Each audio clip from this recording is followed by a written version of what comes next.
buenas noches, amada Iglesia del Señor. Están teniendo una cordial bienvenida hoy en esta noche de miércoles.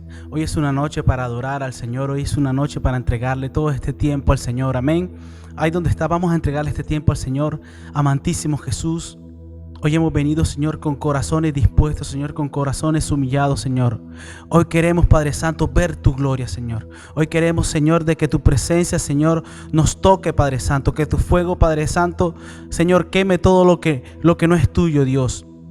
Hoy anhelamos, Señor, un toque de ti, Señor. Hoy anhelamos, Señor, un toque de tu presencia, Señor. Que tu Espíritu, Padre Santo, nos rodee, Padre. Y que tu sangre, Padre Santo, nos lave y nos purifique, Jesús. Hoy estamos declarando que es una noche de poder, una noche, Señor, donde tú hablarás a nuestros corazones, Padre Santo. Queremos ver tu gloria, Jesús. Hemos venido, Señor, a adorarte, Padre Santo.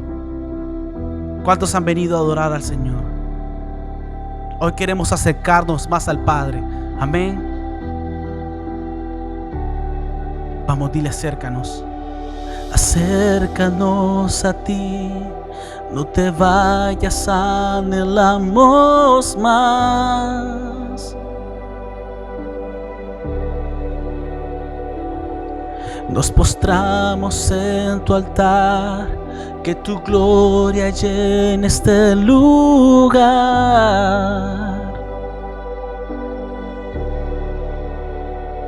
No pararemos de buscar, nuestra mayor necesidad eres tú.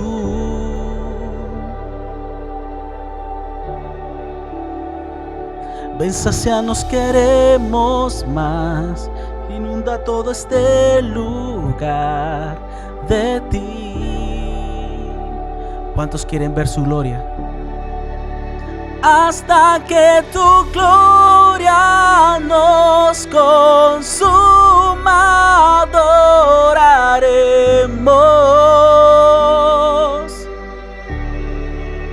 Hasta que tu gloria nos consuma, adoraremos. Hoy queremos que nos consuma. Acércanos a ti, no te vayas, anhelamos más.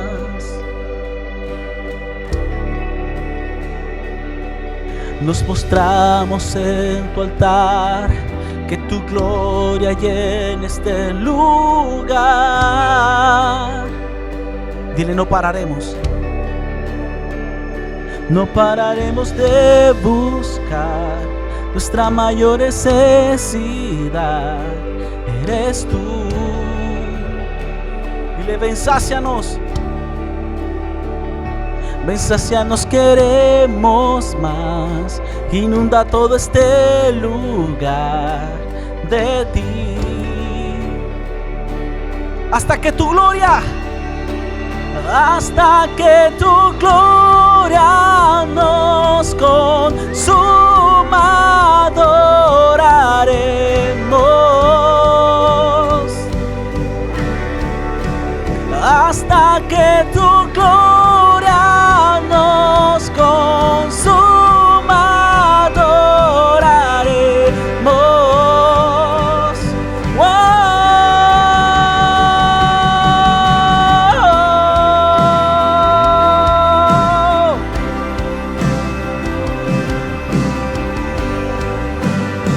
Hoy queremos un toque de ti, mi Dios.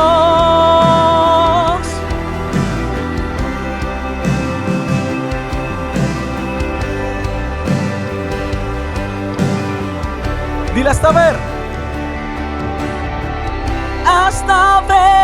tu gloria, tu nombre adoraremos. Hasta ver tu gloria, al cielo clamaremos. Hasta ver tu gloria, tu nombre adoraremos. Hasta ver tu gloria.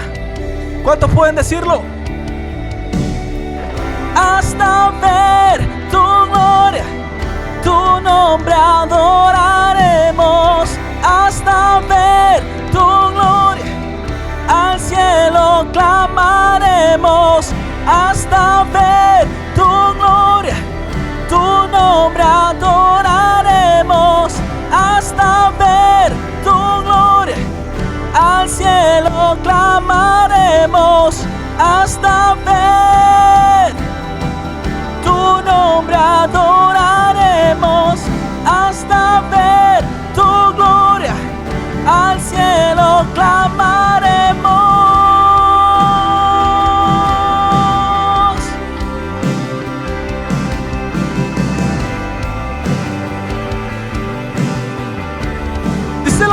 hasta ver tu gloria nos consuma, adoraremos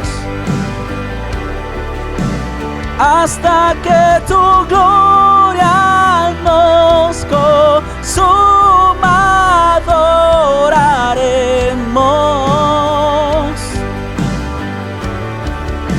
hasta ver tu gloria, tu nombre adoraremos, hasta ver tu gloria, al cielo clamaremos, hasta ver tu gloria, tu nombre adoraremos, hasta ver tu gloria, al cielo clamaremos.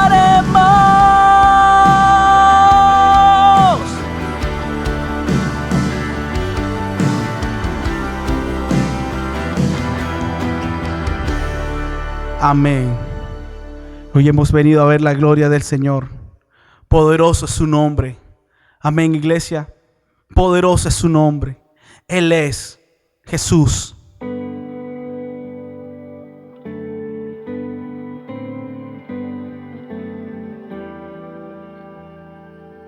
Vamos, dilo conmigo. Él es quien reina con poder, Creador, su fama eterna es, su voz un eco sin final, todos proclamarán, no hay nadie como Él. Su luz radiante más que el sol, su amor y gracia derramó en Él.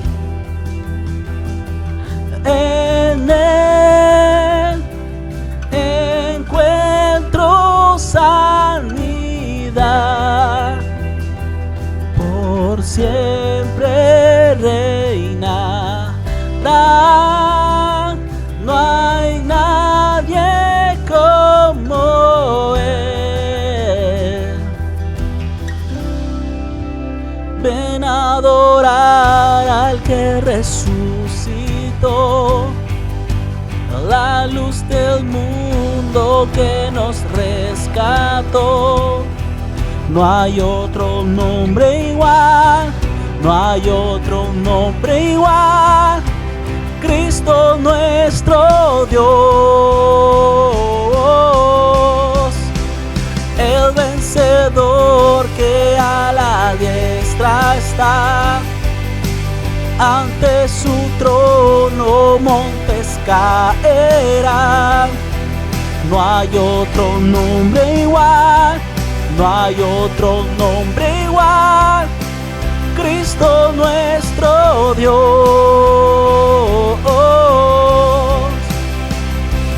En Él está la salvación.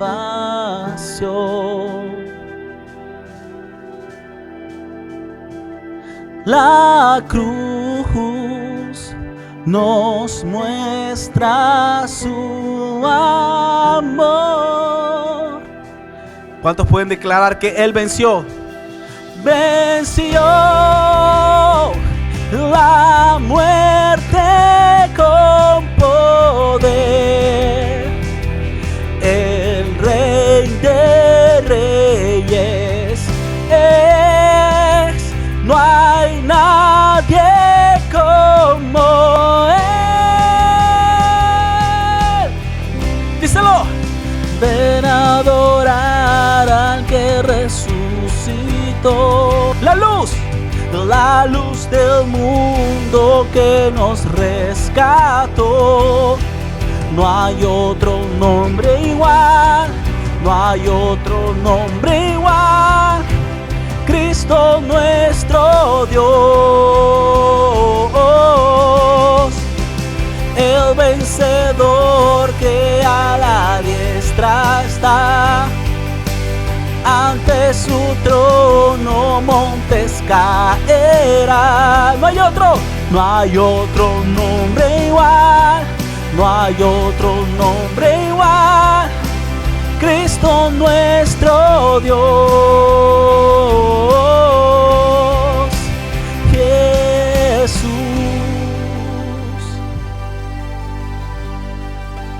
Jesús, nombre sobre todo nombre. Hoy estamos declarando que la gloria del Señor descenderá sobre nosotros. Y sabes que la maldad huirá. No nos podrá tocar porque el poderoso nombre de Jesús está con nosotros. Vamos, dilo. Con tu poder se rompen cadenas, cantarán el cielo y la tierra. Santo eres Jesús, santo es tu nombre, Cristo, Cristo, Cristo. Decláralo. Con tu poder se rompen cadenas, cantarán el cielo y la tierra. Santo eres Jesús, santo es tu nombre, Cristo, Cristo, Cristo. Ven a adorar al que resucitó, la luz del mundo que nos rescató. No hay otro nombre igual, no hay otro nombre igual. Cristo nuestro Dios, el vencedor que a la diestra está. Ante su trono montes caerán. No hay otro nombre igual, no hay otro nombre igual, no hay otro nombre igual, no hay otro nombre igual.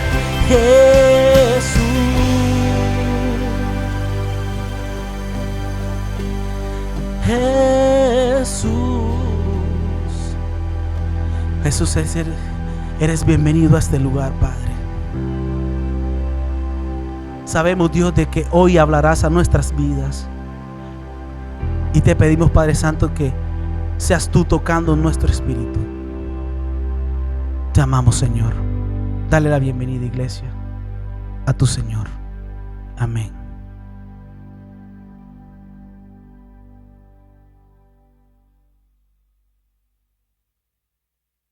Buenas noches, amada Iglesia del Rey. Los bendigo con toda bendición del cielo y esperamos que esta noche Dios se glorifique sobre nuestras vidas, sobre mi vida, sobre tu vida, sobre tu familia, sobre tu casa. Que sea una noche de crecimiento, una noche de inspiración, una noche en que el Espíritu Santo se mueva en medio de nosotros y traiga una convicción poderosa y traiga una impartición de gloria en el nombre de Jesús. Amén. El tema que estamos trabajando es el reino de Dios. Y vamos a ver una parte que también es muy interesante porque tiene que ver con el reino de Dios y se llama el reino de Dios incomprendido. ¿Cómo así, pastor, que el reino de Dios fue incomprendido? Sí, fue incomprendido porque cuando Jesús vino a la tierra, aun cuando los profetas habían profetizado 2000 años atrás, 1500, o sea, cada profeta en el tiempo que estuvo, los jueces hablaron, los patriarcas hablaron, todos habían hablado y los reyes también habían profetizado, los salmistas habían cantado, o sea, todo lo que había habido. Sin embargo, cuando llegó la manifestación concreta del reino a través de la presencia de Jesucristo en la tierra, hubo incomprensión. Y vamos a poner un ejemplo bien interesante y bien importante que está en el capítulo 3 del libro de Juan. En este libro vamos solamente a tomar un pasaje, pero todo este capítulo está lleno de poder. Dice así, Juan 3, del 12 al 13. Cuando Nicodemo le pidió a Jesús que le explicase el reino de Dios. Mire usted la expresión. Nicodemo le pide a Jesús que le explique el reino de Dios. Jesús le respondió, bueno, pero si yo les he dicho las cosas terrenales y ustedes no pueden creer, ¿cómo van a creer si yo les digo las cosas celestiales?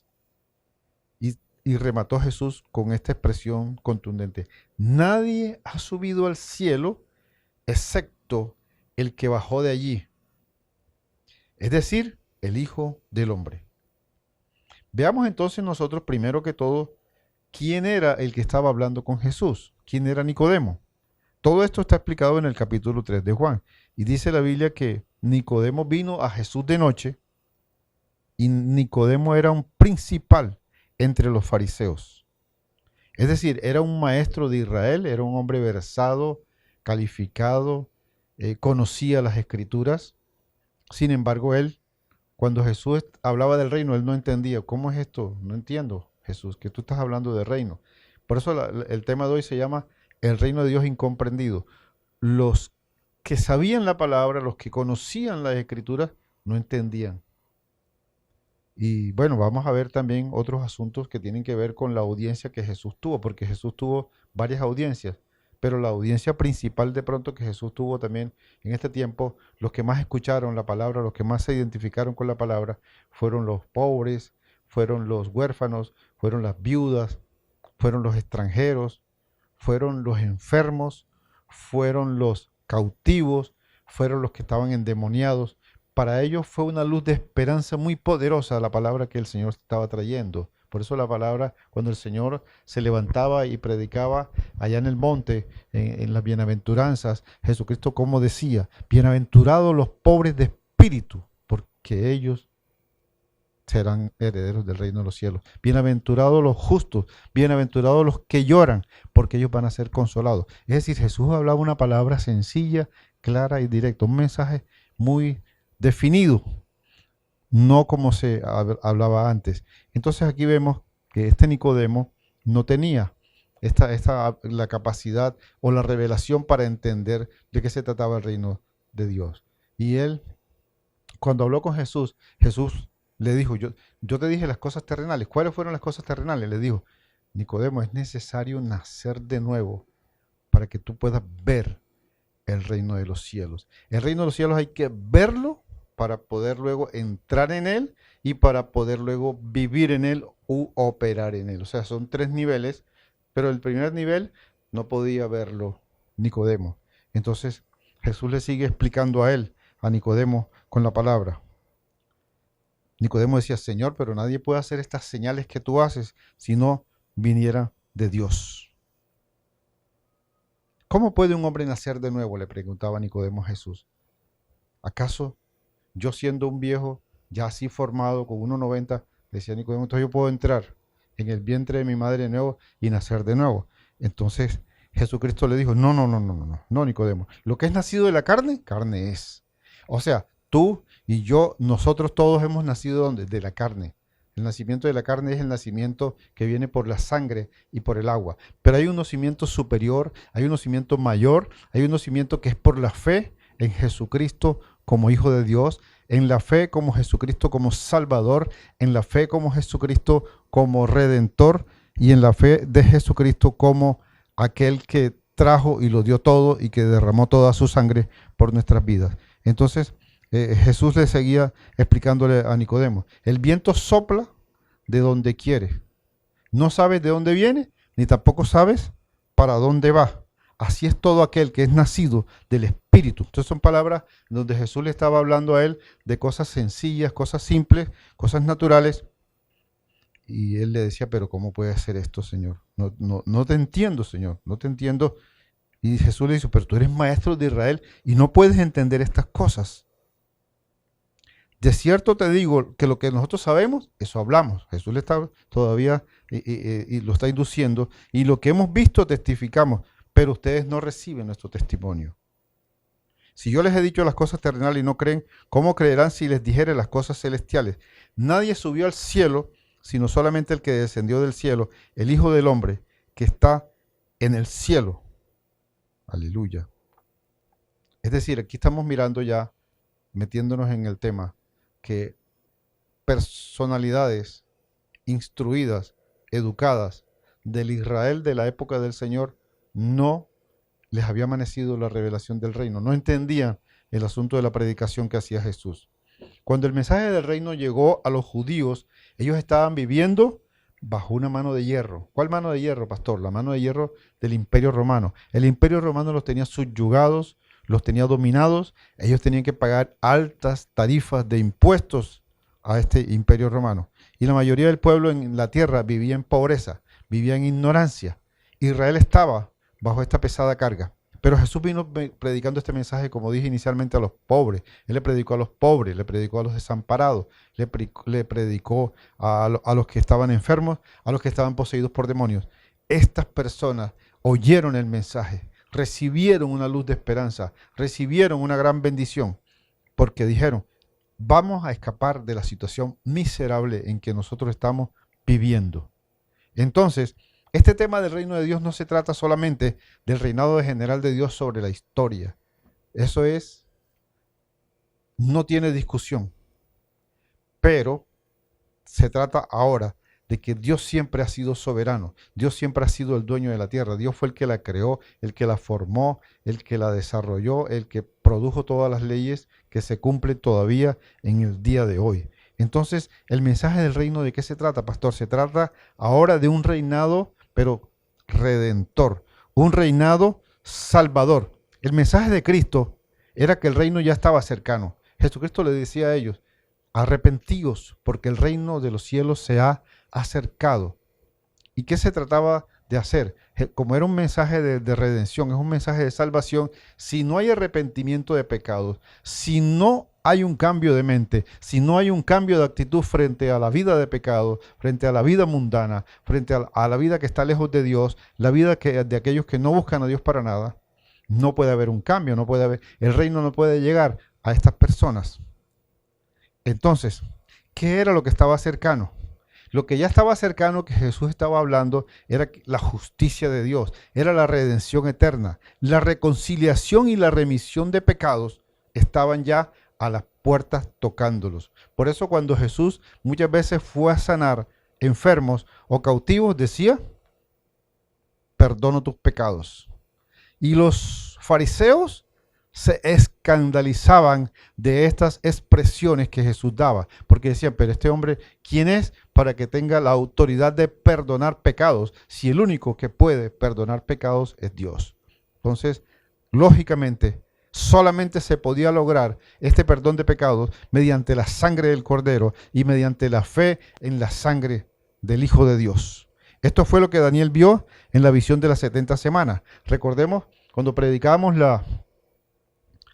el reino profetizado, Daniel fue uno de los profetas, y en algún momento lo podemos tocar, que vio anticipadamente 500 años antes de que viniera Jesucristo a la tierra, antes de que Jesucristo comenzara su ministerio, Daniel vio una revelación poderosa porque era un conocedor, era un hombre instruido de parte de Dios y era un profeta que tenía revelaciones de Dios, pero era un buscador. Él ayunaba, él vigilaba, él hacía todo lo que tenía que hacer para que viniera sobre su vida la revelación del Señor. Y conocía las Escrituras y conocía las profecías de Jeremías. Y entonces Daniel se metió con el Señor, se metió varios días y comenzó a trabajar y a trabajar con el Señor. Y ahí el Señor comenzó a traerle revelación acerca de las 70 semanas. Y esta revelación de las 70 semanas no es más que hablar sobre la reconstrucción del templo y el Mesías príncipe. ¿Quién es el Mesías príncipe que vio Daniel 500 años antes de que apareciera el ministerio de Jesús? Jesucristo. Pero no solamente vio al Mesías príncipe que iba a operar, iba a ser rey, sino también vio al Mesías príncipe cortado. Es decir, que el Mesías príncipe iba a morir. Iba a morir. En ese proyecto de las 70 semanas, que es bien interesante y que es bien maravilloso y que en algún momento lo vamos a tener que desentrañar, allí Daniel estaba mirando esto. Entonces, el gobierno de Jesucristo, ¿qué vendría siendo entonces? Viene siendo el gobierno mediante la salvación. Jesús gobierna sobre los salvos, sobre los que hemos recibido salvación, sobre los que hemos creído en su nombre, sobre los que nos hemos unido a Él, sobre los que buscamos su nombre, los que lo amamos, los que lo seguimos. Esta salvación es la obra de Jesucristo, mediante la muerte y mediante la resurrección. Pero para que esta operación se complete, tiene que ver la obra del Espíritu Santo. Se tiene que mover el poder del Espíritu Santo sobre nuestras vidas. La operación del Espíritu Santo es clave para que Cristo pueda reinar en los corazones de nosotros que somos los santos del Señor. El gobierno entonces sería espiritual. Este gobierno de Jesús no es un gobierno terrenal, no es un gobierno político, no es un gobierno como la reina de Inglaterra o como cualquier rey de Suecia o de Suiza, ¿no? Como en Europa ustedes saben que hubo muchos reyes que eran cristianos, eran católicos, pero no era un gobierno de ese tipo. Era un gobierno espiritual, no terrenal, no era físico. Entonces había una redención que había sido profetizada y estaba ya cercana a todos ellos. El reino de Dios anunciado es el anuncio de una nueva era, una nueva época. Su luz y gloria estaban ahora cercanas. La salvación y liberación habían llegado y su juicio había llegado. Las cosas estaban a punto de ser enderezadas. Es decir, estábamos a las puertas de un cambio bien poderoso. Los montes estaban a punto de ser allanados y los valles a punto de ser elevados. Los malvados estaban a punto de ser juzgados y los justos ya eran recompensados. Estábamos en el punto crucial de la historia. Es decir, que cuando Jesucristo vino, se había cumplido los tiempos de su venida, los tiempos de su llegada, de su primera venida. Gloria le damos al nombre del Señor, bendecimos el nombre del Rey, porque Dios lo tiene todo completamente agendado y organizado y ordenado, y papá es el que gobierna sobre todos los acontecimientos que ocurren en medio de nosotros y en medio de la tierra. Cada vez que hay un proceso de salvación, de sanidad y liberación, de esto es llenado nuestro espíritu, es llenado nuestro corazón y es llenado nuestra mente y todas las áreas de nuestra alma. Esta es la esperanza y la fe que nosotros tenemos, como la tuvo Israel. Tenemos una expectativa de una nación que estaba en un punto álgido. Esta esperanza aparentemente iba a ser aplastada. Recuerden ustedes, el Mesías príncipe, el Cristo de la gloria, entra a Jerusalén en un burrito. Entra y hay vítores, hay celebraciones, hay alabanza, hay aleluya, hay todo en una ciudad como Israel que inicialmente era incrédula, pero ya lo habían conocido, ya sabían de quién se trataba. Entonces lo reciben y la gente tira las palmas a sus pies. Es decir, fue una entrada triunfal, una entrada de un ganador, una entrada de un victorioso. Pero ¿qué ocurrió 7 días después? 7 días después, en esa misma semana, ¿qué ocurrió? Él fue crucificado, él fue muerto, él fue tomado preso, fue golpeado, fue maltratado, fue deshecho su cuerpo.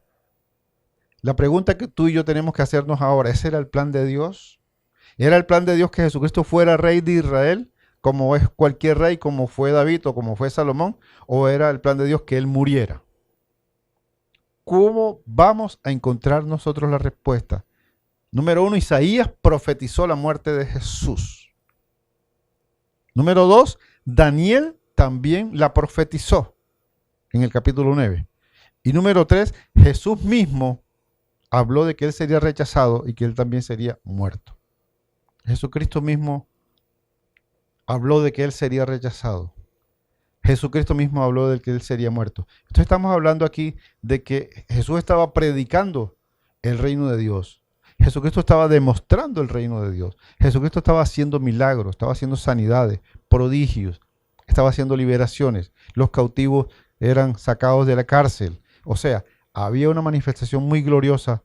Sin embargo, esto no era lo que Israel en el tiempo de Jesús estaba esperando. En el tiempo de Israel, en el tiempo de Jesús, ellos estaban esperando era un general de ejército que viniera con charretelas y estableciera un gobierno nuevo político, un nuevo gobierno económico, un nuevo gobierno social, un gobierno militar poderoso que se enfrentara con el imperio romano, destruyera al romano y se estableciera como cabeza de todo. Esa era la visión que ellos tenían. Por lo tanto, cuando Jesús ministraba el reino, era como quien está hablando en chino, porque no le entendían.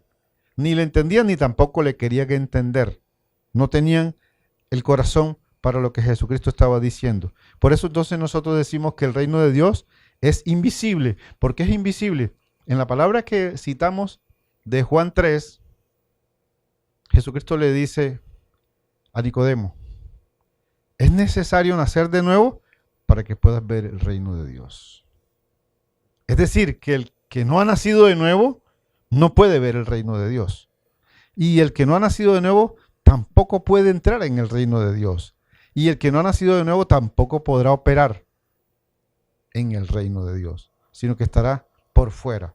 La condición número 1 entonces es nacer de nuevo. Pero para nacer de nuevo, la palabra establece en el mismo, en Romanos y en las cartas de Juan, que es necesario que nosotros recibamos al Señor en nuestro corazón, con todo nuestro corazón, y lo reconozcamos como Señor y Salvador. Como dice Romanos, si tú confiesas, si tú crees en tu corazón y confiesas con tu boca que Jesucristo es el Señor, serás salvo. Diga, amén. Yo creo en mi corazón y yo confieso con mi boca que Jesucristo es el Señor. El reino que ellos esperaban, los fariseos, los seduceos y todos los eos, era un reino visible, un reino observable. Pero resulta que aquí hubo un reino y un gobierno invisible. El reino es el gobierno de Dios por medio de Cristo sobre su iglesia. Ahora, la iglesia es la nueva creación de parte de Dios, es la creación nueva de parte de Jesucristo. Entonces hay un gobierno de Dios sobre el monte del Señor, sobre Sión. Es el gobierno del buen pastor sobre sus rebaños, sobre sus ovejas. Como Dios gobierna interiormente ahora mismo sobre nuestros corazones. ¿Cuántos pueden decir, el reino de Dios está operando en mí porque mi corazón le pertenece al Señor, porque mi corazón está rendido al Señor, porque yo le sirvo al Señor de todo corazón, porque yo lo busco, porque yo le creo, porque yo hago y yo le obedezco al Señor? Entonces el gobierno de Dios solamente se puede manifestar en nuestras vidas, en mi vida y en tu vida. Solamente se manifiesta el reino de Dios a través del Espíritu Santo. Es el gobierno de Dios mediante el nuevo pacto. ¿Cuál es el nuevo pacto, pastor? El nuevo pacto es el derramamiento de la sangre que hizo Jesucristo y que le enseñó a los apóstoles. Esta es la sangre del nuevo pacto, que será derramada por ustedes y por toda la humanidad para el perdón de los pecados. Es la sangre y el cuerpo. ¿Se acuerdan la institución de la cena del Señor que nosotros practicamos, en la cual nosotros la ejecutamos, la hacemos con fe, y Dios se ha manifestado gloriosamente en esto? Entonces el reino de Dios y el reino de los cielos son descripciones del mismo reino. El reino es el gobierno de Dios y es desde el cielo. El cielo es el origen del reino, no es la tierra.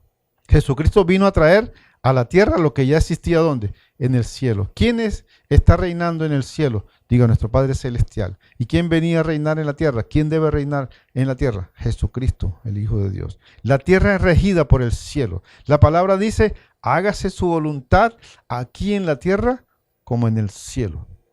La iglesia, que somos tú y yo, que vivimos toda clase de procesos, que enfrentamos circunstancias contrarias, que enfrentamos pruebas, que enfrentamos dificultades. Diga, la iglesia no es un plan alternativo. Es decir, que no fue que Dios dijo, fallé y ahora voy a crear la iglesia. No, la iglesia fue el plan de Dios siempre. Diga, la iglesia fue el plan de Dios siempre. Por eso cuando falló Adán, ahí estaba Noé. Después de Noé ahí estaba Abraham. Y después de Abraham ahí estaban los patriarcas. Después de los patriarcas vinieron Moisés y vino todo el pueblo de Dios y vinieron todo lo que ya el Señor tenía programado, porque era una nación. Y después de esa nación que Dios formó, que se llamó Israel, tendría que nacer el libertador, el gran libertador que se llama Jesucristo tendría que nacer.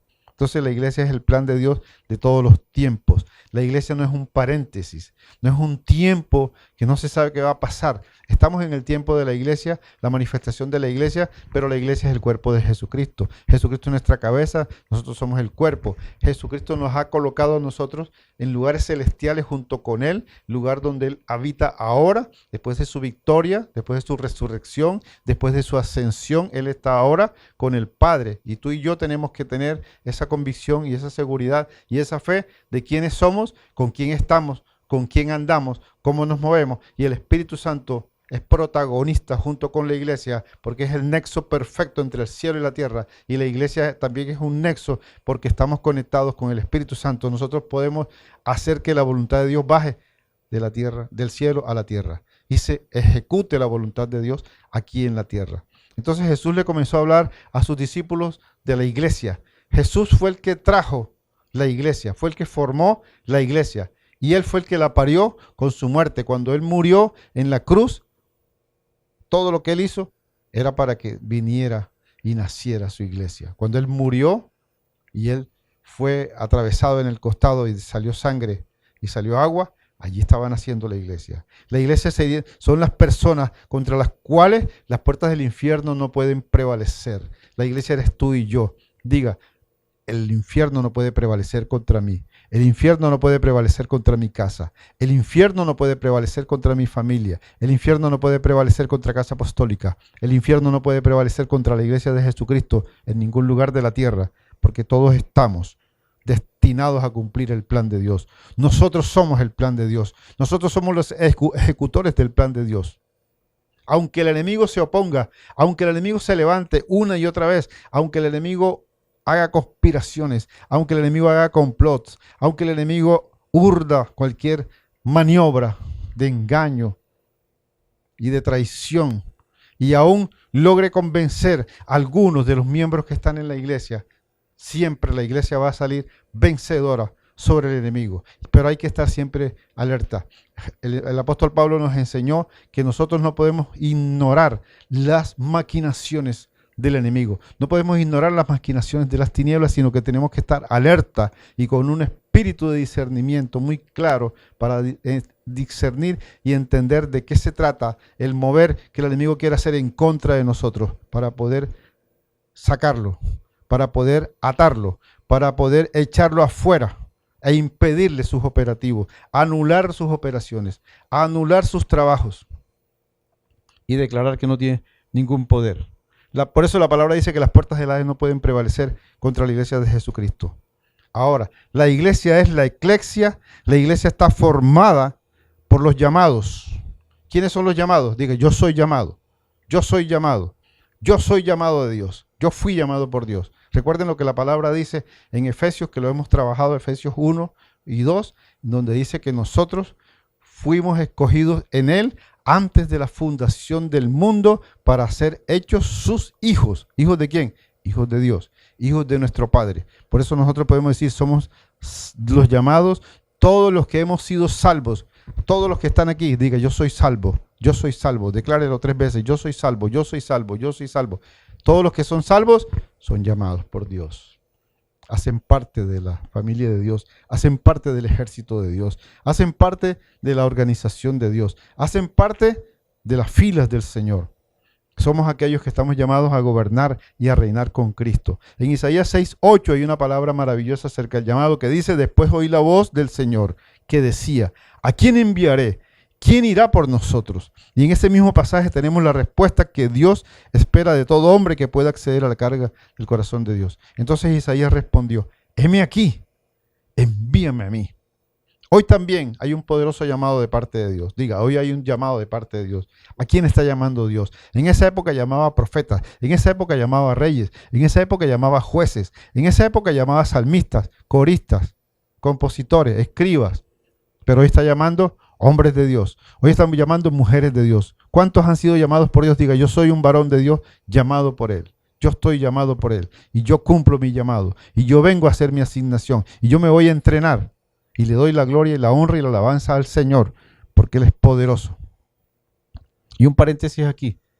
Nosotros vamos a hacer un seminario sobre el llamado y vamos a dictarlo de noche. La gloria sea para el Señor. Sobre el llamado. Estamos hablando de los llamados. La clave aquí está en que los llamados son aquellos en la iglesia que ejecutan las obras del Señor, que ejecutan el poder del Señor. Un llamado es aquello que supera tus propias fuerzas. Dios te necesita, diga, Dios me necesita. Dios quiere hacer proezas, Dios quiere hacer maravillas, Dios quiere hacer cosas que ojo no vio, Dios quiere hacer cosas que oído no oyó y te tiene a ti. Diga, Dios me necesita a mí. Hay otros que predican que Dios no necesita a nadie, pero Dios necesita de nosotros. Dios quiere y va a usar a muchos hoy en este tiempo, porque Él no lo hace directamente, sino que Él utiliza a su iglesia. Somos la iglesia. El que no entiende esto no sabe dónde está parado. La iglesia la necesita el Señor para ejecutar una obra maestra poderosa en este tiempo de salvación, de ganar almas, de deshacer las obras de las tinieblas, de bendecir al pueblo, de romper las cadenas, de deshacer las ataduras, de romper las opresiones, de acabar con la pobreza, de acabar con la maldad, de acabar con muchas cosas, de cerrarle las puertas al enemigo en la cara, de destruir tantas cosas malas que hace el enemigo. La única salida, diga, es que yo dependa de las fuerzas del que me llama. En 1 Tesalonicenses 5:24 dice la palabra, fiel es el que me llama, el cual también lo hará. La iglesia entonces, diga, la iglesia somos los embajadores de Cristo. La iglesia está formada por ciudadanos del reino, nacidos de lo alto, los hijos de Dios. La iglesia está formada por personas de todas las naciones, personas de todas las edades, personas de los dos sexos que están sometidas al gobierno de Jesucristo mediante el Espíritu Santo. Y somos aquellos que llamamos a Jesús Señor. Diga, yo llamo a Jesús Señor. Dile, Señor Jesús, tú eres mi Señor. Escríbalo, tú eres mi Señor Jesús. Tú eres mi Señor. Yo te creo a ti, Señor. Y gracias porque tú eres mi Señor. Porque solamente yo dependo de ti y yo soy tuyo, Señor. El reino entonces no es terrenal. El reino no es geográfico. La geografía no determina dónde existe el reino. La geografía no es la que determina. No es en un valle, no es en un país, no es en una zona. El reino fue establecido para toda la tierra, para enviarlo a toda la tierra, a todo lugar, a todo pueblo, a toda nación, a toda lengua. En todo lugar donde haya almas, allí Dios puede desatar un avivamiento a través del Espíritu Santo. Todo el que le crea al Espíritu Santo de Dios, el que crea la palabra de Dios, el que se meta con el Señor, el que tenga comunión con el Señor, allí va a operar el reino de los cielos. Allí el reino de los cielos se va a mover y van a haber milagros y maravillas, y van a haber cambios, y van a haber transformaciones, y va a haber pueblo que siga al Señor, pueblo que se convierta al Señor, pueblo que decida de corazón, yo le pertenezco a Jesucristo, yo le pertenezco a mi Padre Celestial, yo soy amigo del Espíritu Santo. Entonces el reino está determinado por ciudadanos a pesar de donde vivan geográficamente. El reino terrenal del rey David estaba limitado a una zona física y geográfica, pero la tierra de Canaán era un tipo del mundo. El terreno físico de Israel es un cuadro de la tierra. Israel es un microcosmos de un reino global, pero Jesús no se sometió al deseo de Israel de un rey terrenal. Él les dijo a los líderes judíos que su reino no viene con advertencia. Lucas 17:20, la palabra es clara cuando los fariseos le preguntan a Jesús cuándo había de venir el reino de Dios. Y él les respondió y les dijo, el reino de Dios no vendrá con advertencia. Ellos estaban buscando un reino que fuera visible, un reino que fuera observable. Esperaban un reino temporal como los demás reinos de la tierra. Buscaban un reino igual a los demás. No podían entender la naturaleza del reino que Jesús estaba predicando. Por eso la predicación de hoy se llama el reino incomprendido, porque esa generación no entendió. Lo entendieron pocos, y los pocos que entendieron fueron los que multiplicaron. Fueron los 12, los 70, los 120, los 3.000, los 7.000, los 5.000, todos los que se convirtieron en Jerusalén y que después salieron, como dice el libro de Hechos de los Apóstoles, y me serán testigos, llenos del Espíritu Santo, me serán testigos en Jerusalén, en Judea, en Samaria y hasta lo último de la tierra. Y así fue, porque depende es de la fe, depende es del empoderamiento del Espíritu Santo. ¿Se acuerda que Jesucristo cuando predicaba y sanaba a alguien decía, si yo por el dedo de Dios, y en otros libros, otros textos decía, si yo por el Espíritu Santo echo fuera demonios, es que ha llegado a ustedes el reino de los cielos. La gloria sea para el Rey. Ellos no podían entender la naturaleza del reino que Jesús predicaba, porque ellos eran carnales. Ellos eran terrenales, pero Jesús era celestial, Jesús era espiritual. El reino estaba en medio de ellos y ellos no pudieron discernirlo. La sanidad y la liberación eran señales de que el reino se había acercado, pero ellos no podían entender estas cosas. Hay una razón para que el hombre mortal le resulte difícil absorber o digerir este tema, y es la percepción limitada que tenemos del mundo invisible. El mundo de lo invisible es una dimensión espiritual, pero nosotros tenemos solo los 5 sentidos, que son la vista, el oído, el olfato, el tacto y el gusto. Pero esto no tiene que ver con lo invisible. Con estos sentidos físicos no podemos ver el mundo invisible, no podemos entender el mundo espiritual. Por eso la palabra dice que el espiritual entiende todas las cosas, pero el carnal le es locura. Le son locura porque él no las puede entender. La percepción significa recoger, recibir, tomar posesión, comprender con la mente o con los sentidos. Pero Jesús conocía y entendía bien estas limitaciones humanas cuando estuvo aquí en la tierra. Recordemos entonces la palabra que habíamos leído inicialmente, que ya explicamos. Cuando Nicodemo le pidió a Jesús que le explicase el reino de Dios, Jesús le respondió: si les he dicho cosas terrenales y no pueden creerme, ¿cómo me van a creer si les digo cosas celestiales? Nadie ha subido al cielo excepto el que bajó de allí. ¿Quién fue el que bajó del cielo? Jesucristo. Es decir, el Hijo del Hombre. En Juan 8:23, Jesucristo estaba hablando con sus discípulos y aunque los había entrenado y los había preparado, ellos también tenían dificultades. Cuando Él les dijo: ustedes son de aquí abajo, continuó Jesús: yo soy de allá arriba. Ustedes son de este mundo, yo no soy de este mundo. O sea, los discípulos también quedaban desubicados en lo que Jesús les estaba diciendo. Pero Jesús, cuando estuvo ante Pilatos, también después que los fariseos lo capturaron, Pilato le preguntó: ¿pero tú eres rey? ¿Qué dijo Jesucristo en Juan 18, 36, 37? Dijo: mi reino no es de este mundo. Contestó Jesús: si lo fuera, mis propios servidores pelearían para impedir que los judíos me arrestaran. Pero mi reino no es de este mundo. Otra vez dice Pilato: ¿así que tú eres rey? Volvió a decirle Pilatos: eres tú, dijo Jesucristo, quien dice que yo soy rey. Yo para esto nací. Ahí Jesús le reafirma: yo para esto nací. Para esto vine al mundo. O sea, Él no negó su naturaleza de que era un rey, para dar testimonio de la verdad.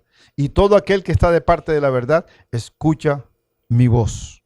Jesús no vino a la tierra para establecer un reino terrenal. El reino no sería establecido de manera terrenal, ni se necesitarían ejércitos terrenales. El reino avanzaría mediante la predicación del Evangelio. ¿Por qué tú y yo estamos predicando el Evangelio? ¿Por qué tú y yo predicamos la palabra a tiempo y fuera de tiempo? ¿Por qué tú y yo nos preparamos? ¿Y por qué tú y yo nos hacemos la obra que tenemos que hacer de parte de Dios y hacemos un trabajo glorioso? Porque Dios está con nosotros, porque el Espíritu Santo es el que nos instruye, el que nos guía, y nosotros nos levantamos y nosotros nos acostamos siempre soñando, pensando, trabajando para el reino. Es la obra máxima que Dios hizo aquí en la tierra, es la obra que nosotros tenemos que continuar. La iglesia está puesta hasta que Jesús venga por ella. La iglesia estará haciendo una obra maravillosa, poderosa todos los días. Incansablemente estaremos deshaciendo las obras del diablo. Incansablemente estaremos trabajando en todos estos asuntos. Incansablemente estaremos desarrollándolos.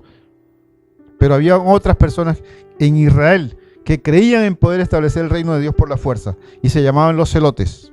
Ellos odiaban a los romanos y también que el pueblo del pacto viviera bajo gobierno gentil. Muchos de ellos creían que si se levantaban en armas iban a hacer una ayuda para el Mesías príncipe que venía, y que el Mesías príncipe que venía se iba a levantar en armas también contra los romanos.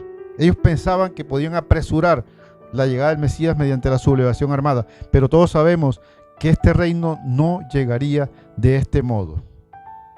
La esencia del reino, la esencia del reino está dentro de ti, la esencia del reino está dentro de mí, pero el reino de los cielos sufre violencia y solo los violentos lo arrebatan. Vamos a orarle al Señor. Padre, en el nombre de Jesús, aquí estamos delante de tu presencia, Señor. Estamos glorificando tu nombre, Jesús. Gracias te damos, Dios, porque en esta época tú has levantado una generación que te cree.